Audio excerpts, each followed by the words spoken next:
Hola chicos, bienvenidos a un nuevo video. El día de hoy vamos a hacerle honor a la celebración que tuvimos esta semana. ¿Qué dijeron? El maestro de matemáticas ni siquiera se acordó de esta fecha.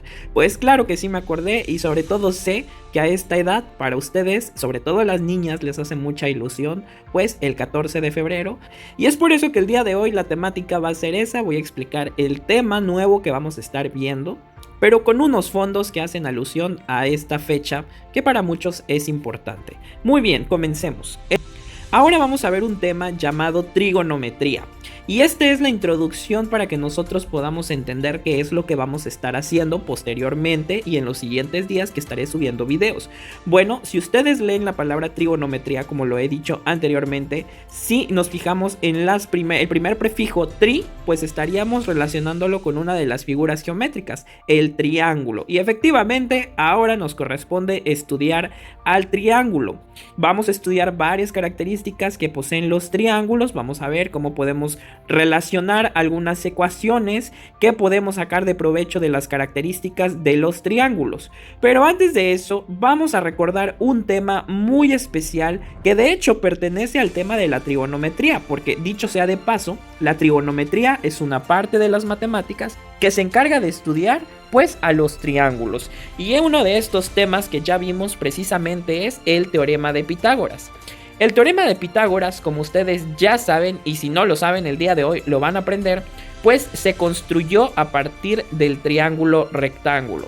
Y bueno, ustedes van a decir ¿qué es el triángulo rectángulo? Bueno, pues el triángulo rectángulo es un triángulo muy especial que cumple con la característica de que uno de sus ángulos mide 90 grados. Si ustedes encuentran un triángulo con esa característica, automáticamente decimos que es un triángulo rectángulo.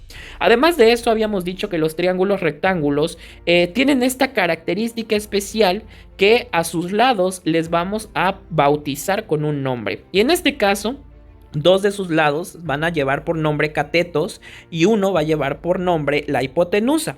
Recordando que los catetos son aquellos dos lados que precisamente forman el ángulo de 90 grados. O dicho de otro modo, si lo quieren ver de esta manera, los lados que forman una especie de L, en este caso es una L acostada, son los catetos. A esos lados les vamos a llamar catetos. Y bueno, la hipotenusa en este caso vendría siendo el lado más grande del triángulo y eso siempre se va a cumplir.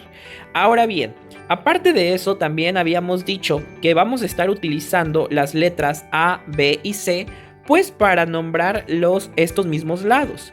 Yo les explicaba con anterioridad que los catetos, debido a la fórmula y a la estructura en la que se trabaja, pues vamos a decir que las letras A y B van a ser representadas para los catetos. Es decir, vamos a hablar de un cateto A y un cateto B, que en este tema del teorema de Pitágoras incluso los podemos poner al revés. Es decir, el que dice cateto A puede ser cateto B y el que dice cateto B puede ser cateto A y no pasa absolutamente nada. No estamos alterando nada. Pero eso sí, la hipotenusa sí o sí tiene que ser la letra C. ¿Y por qué? Me van a decir ustedes. Bueno, porque recuerden que la fórmula del teorema de Pitágoras me dice que la suma de los cuadrados de los catetos tiene que ser igual al cuadrado de la medida de la hipotenusa. Esa fórmula es lo que nosotros conocemos como teorema de Pitágoras. Y bueno, para recordar un poco los ejercicios que habíamos estado trabajando, vamos a realizar unos ejercicios del teorema de Pitágoras, pero esta vez vamos a hacerlo con ejercicios aplicativos. El primer ejercicio me dice, una letra N se ha construido con 3 listones de madera. Los listones verticales son 20 centímetros y están separados 15 centímetros. ¿Cuánto mide el listón diagonal? Ok.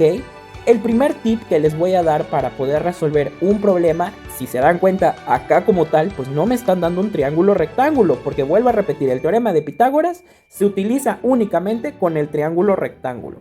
Cuando nosotros tenemos este tipo de problemas, el primer tip que les doy es que ustedes deben de buscar dónde está ese triángulo escondido. Porque a fuercita, si me dicen que tengo que aplicar el teorema de Pitágoras, pues tiene que haber un triángulo escondido ahí. Y en este problema no es la excepción. Si ustedes se fijan bien, podemos formar un triángulo rectángulo con las medidas que me dieron y con la diagonal pues de ese listón, ¿verdad? Que es precisamente lo que yo deseo encontrar, cuánto mide ese listón diagonal.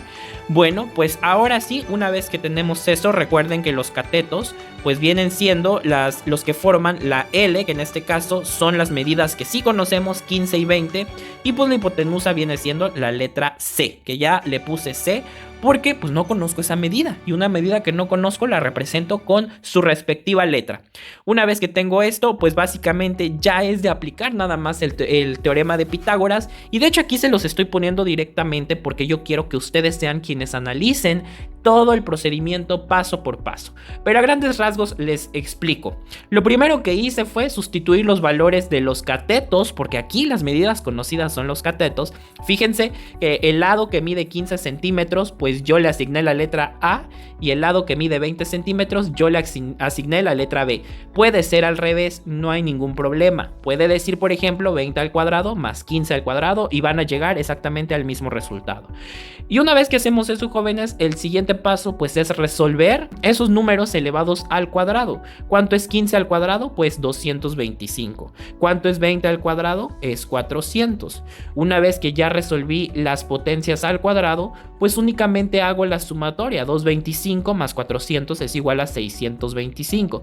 Y aquí aplicamos una regla que anteriormente también se los explicaba, que cuando tengo una letra elevada al cuadrado, pues yo debo de dejar solita la letra, sin ese 2 que tiene ahí arriba. ¿Y cómo hago para quitar ese 2? Pues ese 2 que está como potencia, tengo que pasarla del otro lado de la ecuación. ¿Y cómo va a pasar? Ya habíamos dicho que existe una quinta regla del despeje que me dice que un número al cuadrado pasa del otro lado como una raíz cuadrada. Y entonces queda de la manera en como lo están viendo en la quinta fila. Quedaría como raíz de 625, y eso es igual a la letra C. Ya movimos ese 2 que me estaba pues estorbando. Si ustedes calculan la raíz de 625, pues van a encontrar que eso es igual a 25. Aquí en este punto ustedes pueden utilizar su calculadora, pero si aún tienen dudas de qué es la raíz cuadrada, bueno, la raíz cuadrada de un número es otro número que al multiplicarse a sí mismo ese número me va a dar como resultado lo que está dentro de la casita. Dicho de otro modo, 25 es la raíz cuadrada de 625, porque si ustedes multiplican 25 por 25 me va a dar como resultado 625. Y con eso básicamente he resuelto este ejercicio. C es igual a 25, es decir, la medida del listón diagonal pues es de 25 centímetros, si se separan los listones tal y como está en la figura. El ejemplo número 2 pues es muy similar, pero esta vez, jóvenes, ¿qué creen? Lo que estoy desconociendo es un cateto. Primero tengo que ver dónde está ese triángulo escondido, que creo que es bastante evidente. Por ahí lo estoy viendo y aquí se los estoy poniendo. Pónganle pausa al video si quieren y construyan primero ese triángulo rectángulo. ¿Dónde estará escondido ese triángulo rectángulo? Y bueno, básicamente aquí ya se los estoy poniendo. Incluso el ejercicio ya me dice que el lado desconocido es un cateto, porque me está diciendo que es la letra A. Y pues ya únicamente es cuestión de aplicar el teorema de Pitágoras. Y fíjense que aquí, a diferencia del ejercicio anterior, pues lo que conozco es un cateto, que en este caso es la letra B, y la hipotenusa, que es la letra C. Si nosotros resolvemos, aquí tengo que hacer un paso diferente de la otra ecuación, porque fíjense que resuelvo los cuadrados. 9 al cuadrado es 81, 15 al cuadrado es 225. Hasta ahí íbamos similar como en el ejercicio anterior, pero aquí tengo que despejar a la letra A. Y ese más 81 me hace ruido porque está del mismo lado que la letra A al cuadrado. Entonces se tiene que pasar del otro lado. Y ya hemos dicho, un número que está sumando pasa del otro lado restando. Por esa razón, en la cuarta línea ustedes ven que pasé del otro lado un menos 81, y es básicamente porque lo que estoy haciendo es despejar a la letra A. Estoy aplicando las reglas del despeje. Si ustedes hacen la resta, eso es igual a 144. Nuevamente aplicamos la reglita de la quinta regla del despeje, que dice que un número al cuadrado va a pasar del otro lado como raíz cuadrada. Y la raíz cuadrada de 144 es 12, porque vuelvo a repetir, 12 por 12 es 144. Y básicamente con eso, jóvenes, estoy resolviendo dos problemas aplicativos que yo quiero que ustedes sean quienes analicen bien estos ejercicios, háganlos en su libreta si es necesario, para que puedan entender cómo se resuelven estos problemas que ya con su anterioridad lo he explicado. Muy bien, ¿pero qué? ¿Y luego? ¿Para qué me va a servir esto? ¿Por qué estamos recordando? Aquí lo principal, jóvenes, es que recordemos que el teorema de Pitágoras nos sirve para calcular la medida de un lado desconocido, pues en un triángulo rectángulo. Sin embargo, este no es el único método que existe para poder realizar eso. Y entonces aquí es donde vamos a entrar en un nuevo tema que se van a llamar las relaciones trigonométricas, con las cuales yo voy a poder hacer lo mismo que con el teorema de Pitágoras, encontrar la medida de un lado desconocido. Pero eso no es todo, también podemos encontrar la medida de un ángulo, y eso lo vamos a ir viendo poco a poco. Pero bueno, ¿qué son las relaciones trigonométricas? Estas las podemos definir como las relaciones que pueden existir entre los lados de un triángulo rectángulo. Es decir, pregúntense, ¿qué pasa si dividen la medida de un cateto entre la medida de una hipotenusa?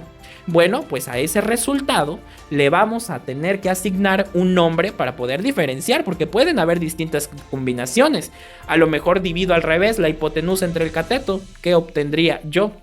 Pero bueno, ese es un tema que vamos a estudiar más adelante. Voy a subir más videos, no se preocupen. Espero que estén muy bien, cuídense mucho, jovencitos, les deseo un día provechoso y con esto ya ustedes pueden empezar a trabajar la actividad número 2 del PDF. Cuídense mucho, que estén bien.